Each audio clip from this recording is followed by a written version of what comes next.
You are that kind of person that feels you intimidate people, you shout, you make people scared. You raise your hand to hit somebody. You always put people in the kind of palpable fear that something is about to happen to them. You think it's fun, you're catching fun. I'll tell you today that what you're committing is a crime and is punishable under the law. What you're doing is assault. You're that person that always hits people. You're that person that always slap people around. You're that person that always fight people. Let me tell you today, don't think because you have all these ripped up muscles and abs, you can intimidate people. What you're doing, in law, it is called assault and battery. So follow me as we go on to the discussion. Click on the subscribe button, like this video as we discuss assault and battery. And welcome back. My name is AI Ango. I'm a legal practitioner, notary public, and a chartered arbitrator. As we earlier said, we'll be discussing what in law is considered to be assault and battery. Assault and battery. These are two crimes that are committed almost simultaneously. Though you may be able to commit one and not the other. But there is one that when you commit that, which is battery, definitely you must have committed assault. But you can commit assault without battery. Let's clear the mind, because some things might be running around your head thinking, what is assault? What is battery? What is this one saying all about? What's an assault? An assault is creating a palpable fear in the mind of someone that an imminent danger is about to happen to that person. It's a big English. What we're saying is when you make somebody afraid that something bad is going to happen to that person, when you create fear in the mind of somebody that something negative, that something dangerous, that something harmful is going to happen to him, that only is an assault. It's a crime. For example, when you raise your hand as if you want to hit somebody, that action causing fear in that person that you want to hit that person is a crime. That is assault. Or when you simply attempt or try to spit on somebody, that action, trying to spit on somebody, is already an assault. It's a criminal offense. So as simple as that may look like, it's a criminal offense that can lead somebody to prison. That is assault. Now, what is battery? Battery is the actual action when one commits. That is to say, when you raise your hand, you want to hit somebody, already you have committed assault. And when you land that slap or hit that person, that is battery. So when you raise your hand to hit somebody, already it's an assault, because that person is afraid that an imminent danger is about to happen to him. And when you hit that person, that action is battery. So you have committed assault and battery. Now, battery can be as simple as even just a touch. When you touch somebody unlawfully, even with your fingertip, is already battery. Let me even shock you more. When you spit on somebody, you're talking to somebody and your spit lands on somebody's body. That is enough. That is battery. So now, in the proving of the act of the commission of the crime of assault and battery, there are two principal things that one must prove. They are, particularly in law, we call them actus rea and the mens rea. Mens rea, it is the intention. That is, when you have in your mind you intended to commit that offense. It must be proven that you have calculated in your mind that you want to commit assault on somebody. Then that is a proof. Then actus rea, that is to say you have done the action.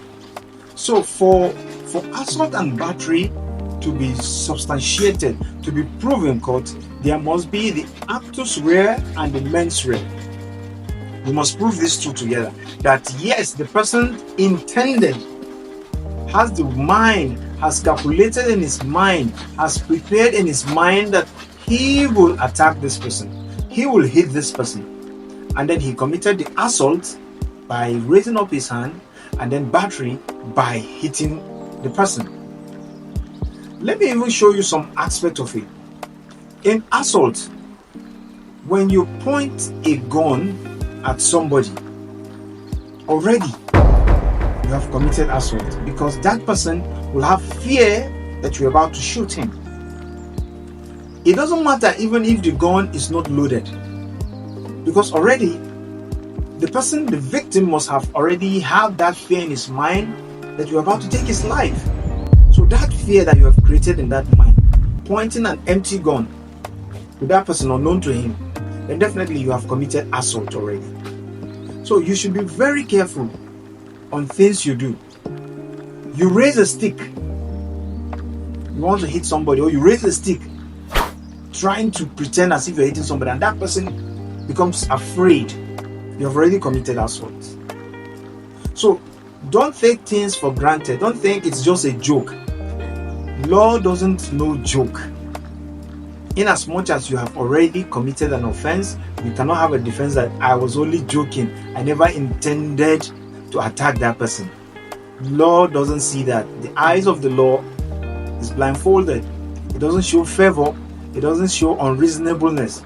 So you must be very careful with your act. Battery, when you hit somebody, whether with an item or with your hand or with anything, that is already battery. So you cannot say it is a mistake. It is a mistake. Mistake is not known to law. Where you are attacked by somebody and in protection, you have self-defense, you attack back. That cannot be termed as assault and battery. Or where parents are disciplining their children for committing something, for doing something wrong, that cannot be said to be assault or battery. Or where somebody has committed an offense in school or in his place of work, he's been disciplined or he's been talked to, he cannot now say he has been assaulted or he has been battered. So these are the literal defense you will have on assault and battery. But other than that, anything you're doing, you just have to be very careful so that you will not fall into the class of those committing assault and battery. There are people that whenever they come to talk to you, they bark, they shout, they make you feel afraid and jitter. Already, they have committed assault. So, like we earlier said, assault is the creating of fear in the mind of someone that an imminent danger is, or harmful danger is about to befall that person. While battery is the commission or the action that follows after assault by hitting somebody unlawfully. When these are done, assault and battery has been committed, and it is punishable with imprisonment. That's one of the things you should know. Once you are convicted of assault and battery, you are definitely going to be convicted to prison. You are sentenced to prison term. Sometimes you may have the option of fine. Sometimes you may have fine and in prison time as well. So you should be very careful not to be caught off guard. Don't try to be a hero. Don't try to show as if you know it all and then commit assault and battery simply because you have ripped up muscles, or you have a baritone voice, or you are huge or big, or whatever time you look at yourself to be. So try to always be gentle in your manners of approach to people so that you will not be caught off guard. Don't get mad. Just get a lawyer. Thank you for watching. Click on the subscribe button, like this channel, and share this video as we continue with our discussion. Goodbye.